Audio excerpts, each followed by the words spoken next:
Hello students, आज हम पढ़ेंगे फर्स्ट फ्लाइट बुक की डस्ट ऑफ स्नो, जिसके राइटर है रॉबर्ट फ्रॉस्ट। ये पोएम जितनी टाइनी छोटी सी है उतनी ही इंटरेस्टिंग और अच्छी भी है।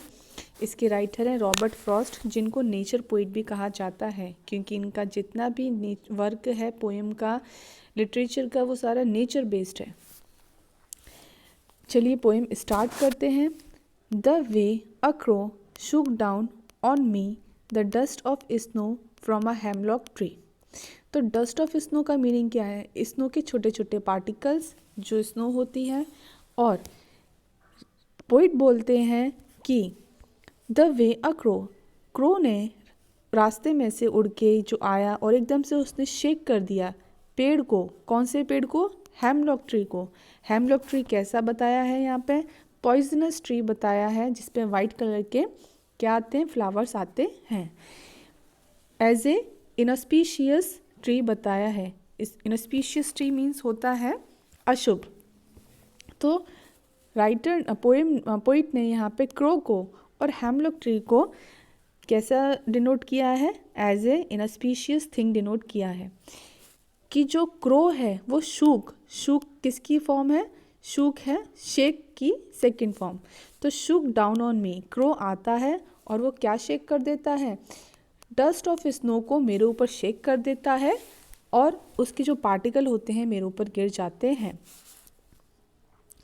Has given my heart a change of mood and saved some part of a day I had rued. Robert Frost बोलते हैं यहाँ पे कि जो क्रो है, जो क्रो वहाँ पे आया, हेमलॉक ट्री के ऊपर बैठा और उसने मेरे ऊपर जो डस्ट ऑफ स्नो के पार्टिकल्स गिरा दिए, उससे क्या होता है? मेरा जो हर्ट है ये कहाँ पे आया? एकदम से मेरे दिल को छुआ, मेरे दिल में आया और इसने क्या चेंज कर दिया? अ चेंज ऑफ माई मूड। इसने मेरा मूड जो था, जो बेसिकली ऑफ था, क्योंकि नीचे की जो लाइन से आप मीनिंग समझेंगे कि of a day I had rued, ये जो मैंने अपने दिन का कुछ पार्ट क्या कर दिया था? रूड मतलब रियून कर दिया, मतलब नाश कर दिया था, जिसकी वजह से मैं क्या कर रहा था? यहाँ पर बैठ के रिग्रेट कर रहा था। रूड मतलब रिग्रेट।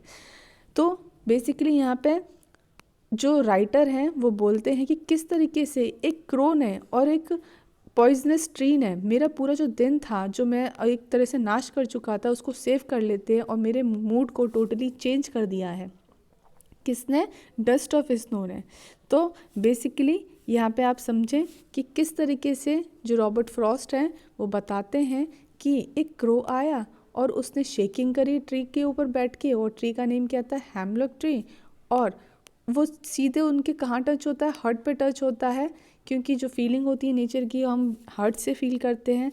और वो क्या चेंज कर देते हैं? A change of mood and saved some part. और जो मैं कुछ पार्ट अपना, आधा पार्ट तो मतलब कुछ समय तो मैं उसको नाश कर चुका था, लेकिन जो दिन का कुछ पार्ट बचा था वो मैं सेव कर सकता हूँ, just because of these two things. जो कौन सी थिंग्स हैं? क्रो और हेमलॉक ट्री के द्वारा जो डस्ट ऑफ स्नो मेरे ऊपर गिरी है, उससे मैं अपने आप को, जो आधा दिन था या जो कहें जितना भी समय था, उसको क्या कर पाया? मैं सेव कर पाया हूँ।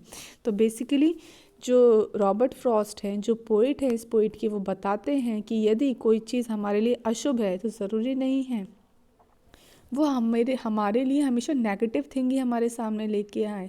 कुछ पॉजिटिव एस्पेक्ट भी होता है, यदि हम उसको गहराई से बैठ के समझेंगे तो वो हमें समझ में आ जाएगी।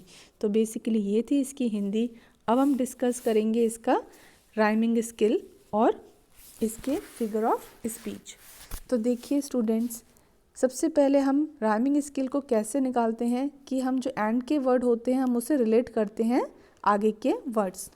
तो क्रो किससे रिलेट कर रहा है? क्रो स्नो से। तो क्रो को ए दे दिया और स्नो क्या हो गया हमारा? बी।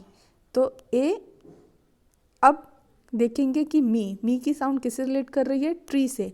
तो बी बी, तो इसकी साउंड क्या हो गई? इसकी राइमिंग स्किल हो गई ए बी। नेक्स्ट पार्ट देखिए इसका, हर्ट। हर्ट किससे रिलेट कर रहा है? हर्ट कर रहा है पार्ट से। तो हर्ट कर रहा है पार्ट से, तो हमने इसको सी दे दिया। अब जो मूड है, मूड किससे रिलेट कर रहा है? मूड कर रहा है रूट से, तो इसको डी दे दिया। तो राइमिंग स्किल इसकी क्या बनती है students? A B C D C D. अब बात करते हैं इसके फिगर ऑफ स्पीच की। सबसे पहला इसका फिगर ऑफ स्पीच है क्रो से जब आप नीचे वाली लाइन में आएंगे मी और फिर आप नीचे जाएंगे स्नो, आप देखिए यहाँ पर कोई भी सेमी कॉलन या फिर कॉमा का यूज़ नहीं हुआ है। तो बेसिकली जब डायरेक्ट लाइन लिखी जाती हैं विदाउट एनी पंक्चुएशन मार्क तो हम वहाँ पे एंजाबमेंट यूज़ करते हैं। आपकी यहाँ पे first figure of speech enjambment use हुई है। सेकंड जो यूज़ हुई है वो है शूक डाउन ऑन मी। यहाँ पे वॉवल साउंड की रिपीटेशन हो रही है। देखिए ओ, उ, डाउन, ओ, फिर से ओ की साउंड। तो यहाँ पे ओ की साउंड मतलब किसकी रिपीटेशन हो रही है? वॉवल साउंड की रिपीटेशन हो रही है। इसीलिए आपकी फिगर ऑफ स्पीच यहाँ पे कौन सी आती है? आपकी एसोनेंस आती है। नेक्स्ट है आपका एच एच। जब आपकी रिपीटेशन करें वर्ड, आपके जो स्टार्टिंग वर्ड है सिमिलर आए तो वहाँ पे आपकी एलिट्रेशन एंजाइमेंट आती है। नेक्स्ट आपका फिगर ऑफ स्पीच है एलिट्रेशन, क्योंकि से एस आ रहा है, सब में एस आ रहा है, तो यहाँ पे जब मोर देन वन से कोई भी वर्ड आपका रिलेट करता है तो वहाँ पे आपकी एलिट्रेशन आता है।